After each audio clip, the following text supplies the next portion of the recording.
Assalamu alaikum wa rahmatullah ta'ala wa barakatuh. You're watching Islamic Action TV, Guerrilla Minded Productions. Myself, Bilal Ali Hugh, back in the hot seat.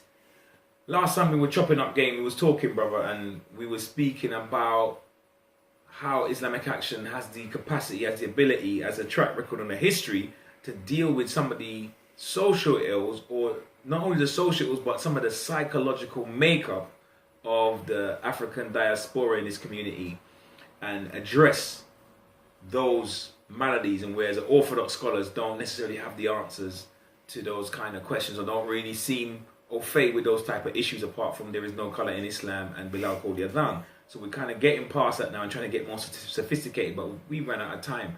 And I think he was asking a particularly poignant question, but we had to cut. So we just want to take it up from there, brother. So I know you're a man well versed in the art of questions, so I'm at your service.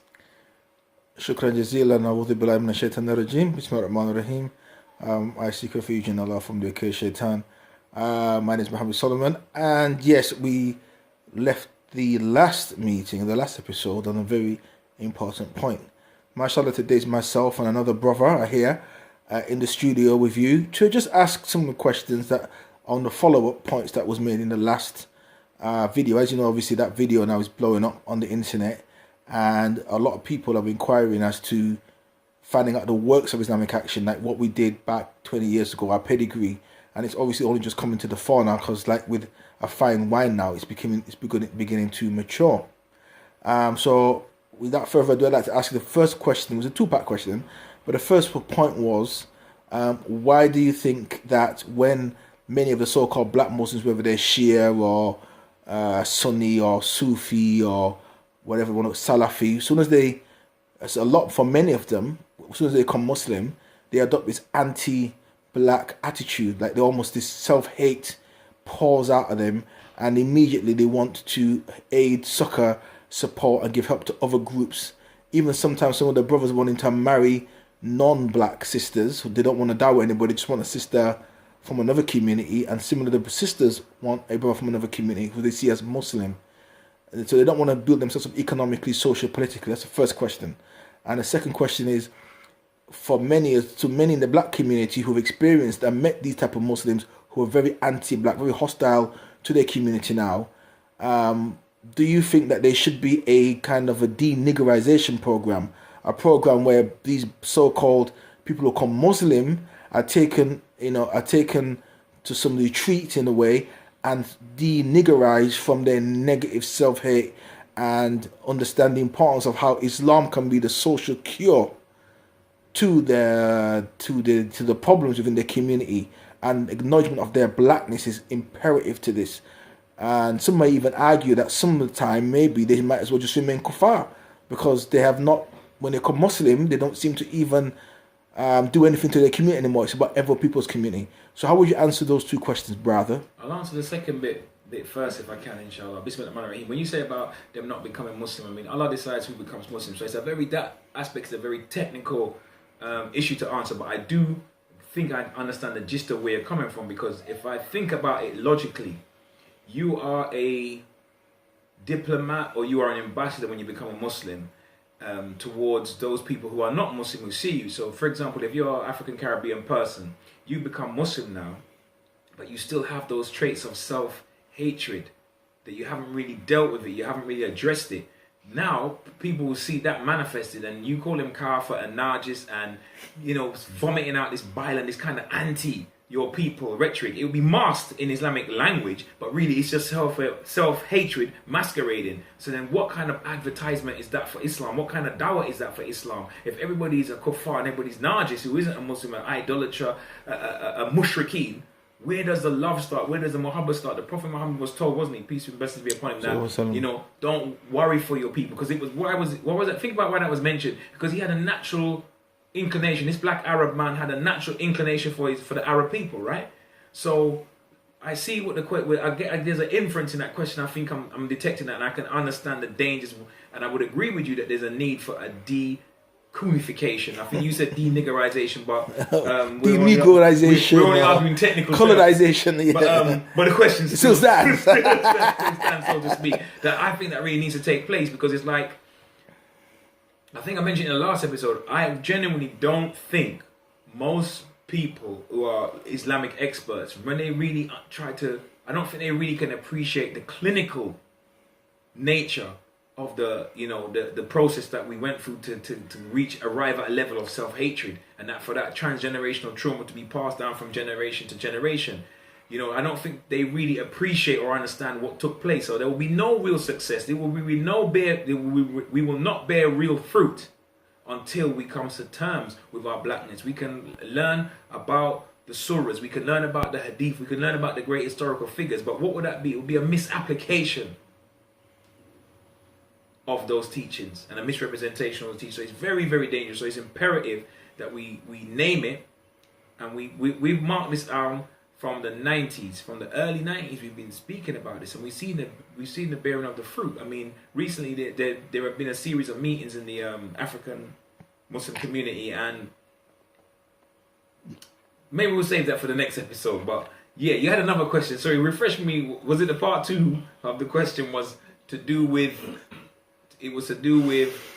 I got a question too. Why did they immediately? Oh, why did they immediately? We'll get your question. We'll get your question. Hold the question. Yeah. No, I know what the question was. The question was to do with why did they immediately just jettison their culture. I think the last time we spoke, you said that if a certain time when an African Caribbean brother been given the podium to speak about his experience and why he came to Islam, for example, that the first thing that he would start doing is denigrating his culture and saying, because in my community, right, we used to be like crackheads, and the mum used to have many men, and many men. My dad, he was taking the stuff, he was smoking, and they speak about all the negative, foul stuff in front of people that are not from your family, not from your colony or from your tribe. They misunderstand it now. You're reinforcing the stereotypes and they use mashallah.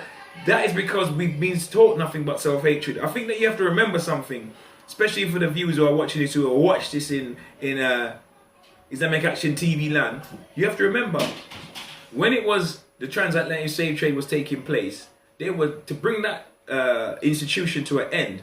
There was rebellion, right? There was resistance. Yeah, there was people that organized themselves and brought that thing to it. Not William Wilberforce, but Africans did that. Not slaves. You don't have to call them as slaves. You can call them as Africans. That's what they were. African people, men and women, put their minds together, prayed on it, fasted on it, and did whatever they needed to do to sabotage and agitate and bring that institution to an end. But the one thing we have to always remember, it wasn't all the slaves that were resisting. All of them ended up benefiting from it, but it was only a minority that was actually resisting. Most of them just stayed on the plantation. It's only when they heard the African drum at night time by the riverside playing, and it was meaning like, come, let's have a meeting to kind of plan our, how we get away to freedom. It was only the handful. It wasn't the plantation wasn't empty.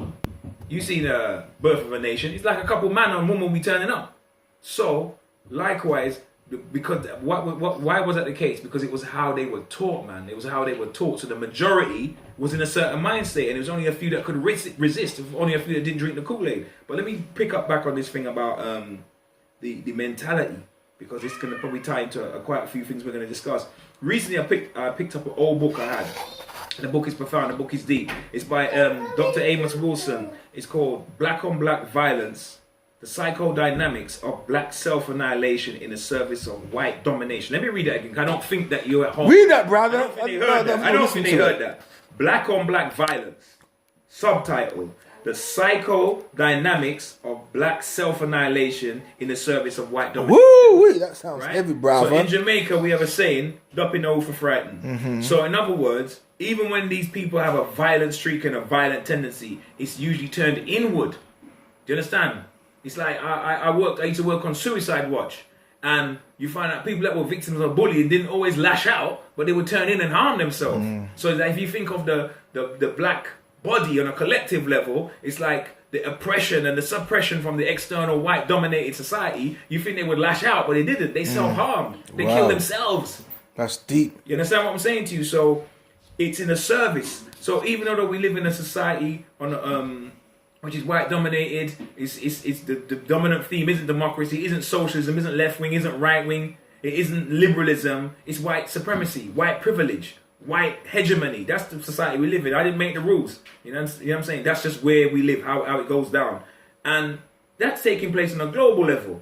So again, if we go to the Muslim world, think it was Dr. Khalid Muhammad used to say he's been to capitalist countries, he's been to communist countries, he's been to Christian countries, Jewish countries, Muslim countries, but the one dynamic that stayed in place was the light skin or the white at the top and the black at the bottom. So what do you expect when a black brother joins the Muslim world?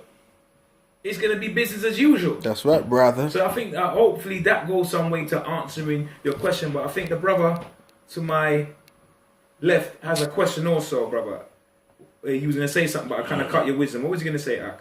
Yeah, you talked about like the deniggerization, the process of deniggerization before somebody takes their shahada.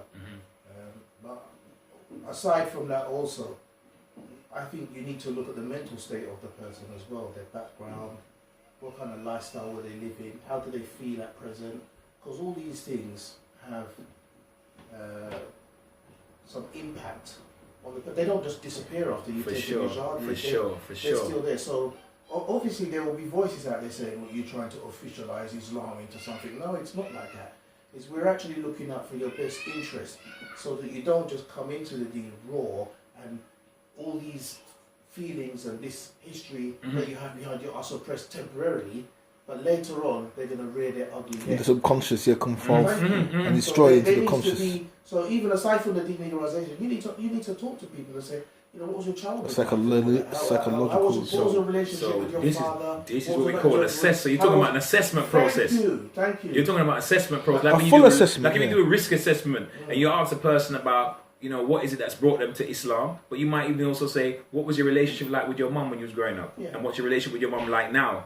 Is she deceased? Is she alive? Did you have a fruitful relationship with her? You've always been close? Where were the fractures? Same question about your father. Do you have siblings? You know, like, what's your relationship with your siblings? You find out a lot by people. Do you know, did you use substance misuse? Did you use alcohol? Did you use drink? How much did you use drink? Exactly. Relationships you've been in terms of romantic relationships. The reason why I say that, it tells you a whole lot. Sorry to cut you, but it tells you a whole lot about the person, because what are they just supposed to become Muslim, pay their zakat, and be on the prayer mat in time, and subhanallah, that's it? Or are they supposed to become productive human beings? Yeah. And are we going to get the most out of these people and get the most out of themselves, if I can put it that way, that they can live to their potential? Or is it just make sure that, because Qamati Salat, just get behind the Imam of Salat, you fill out the mosque, it looks good, yeah, mashallah, and that's it? Because, you know, like I said, you gave an example, for example, what was the relationship like with your mother, right? Now, let's just say, for example, someone didn't have a good relationship with their mother, right? And then they became a Muslim. When they become a Muslim now, they might use that as a weapon against his mum by saying, Mum, you're a kafir anyway. You know what I mean? You're one of the dogs of Jahannam or something like that. And the Quran says that when your parents are trying to get you to do something that you don't want to do, and you're that person. So they can actually use those verses as a weapon because they're not dealing with those issues. So I think it's very important that people... So they're actually enabling their own inner demons or their own issues, evil issues towards their mum, really, by using Islam as a cover to shield their gutter inner feelings. Well, the shadow self, to enable the shadows, the dark side. Well, it's the same thing with somebody who becomes takes their shahada, and then within 6 weeks they're on their way to Syria.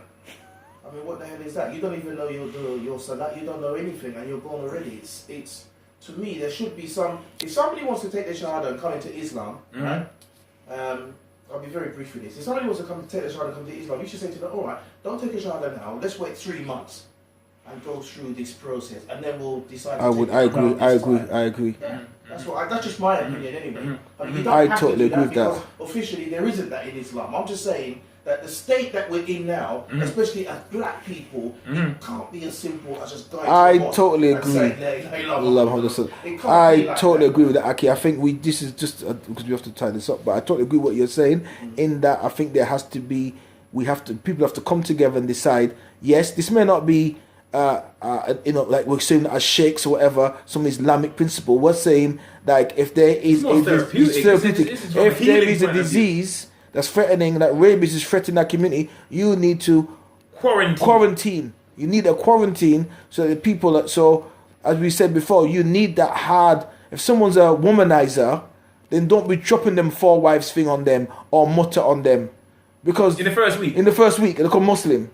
You know, they should be, if they need to be in a suit and a tie, or they need to be cleaned up, then You have to put safeguards in place. I think this is what has to happen. That we know to explain to the people that we're not trying to say it's Islamic. We're coming with something. We're just saying from our community, from our perspective, Islamically there are points which need to be addressed and things which need to be implemented to clean that person up, straighten that person out. The Nation of Islam did the same thing. If someone was a drug addict, they had programs to deal with their drug addiction before they joined the nation. You couldn't join the nation being a drunk. You couldn't join the nation being an adulterer. You couldn't join the nation if you didn't have a job. You get me? You had to, the person had to become fully functioning in order to be made fit to join. Yeah. No, I'm hearing To you. be raised up and made fit in the birth to a new person. I want to bring up a point before we close out. We might have to do a part 3 to this video because... But that's a solution. That's what the title's about. The solution. The solution. And why Islamic Action is the only organisation at the moment, presently. We're not saying we're is actually dealing with and addressing... Pioneering. Yes, this is why we're saying that. It's not a bold dish you're supposed to say we're better than anyone else. And it doesn't mean, so if we're all African heritage or African, just come together. Come together on what basis? Exactly. We are discussing ideology. We're discussing a mandate. We're discussing hanging with you because you're black. Not just because we all got a shared history. So let's come together because we can see that doesn't work. People have tried to do that in the community, but it's not really bearing fruit because you're not coming together on the basis of an idea. It's too generic.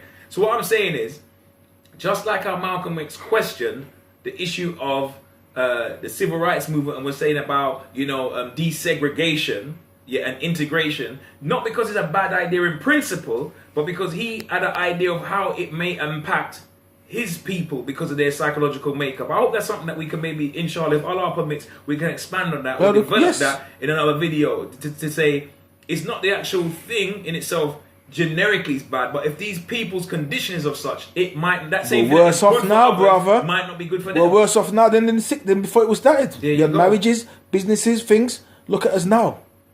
Look at the degradation, the rate of wretched. Fanon, bruv. The rate of violence. Yeah, look at the level of Fanon. lack of enterprise and entrepreneurial. Yes, it's in a system of white supremacy, but at the worst points of when racial oppression was, we had businesses, we had marriage, we had good unions. So, I mean, hopefully we can expand on that a little bit in the next video, in the part 3. But it's been fun as always.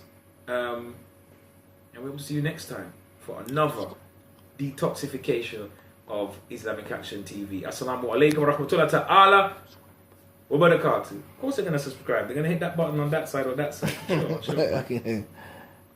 Peace.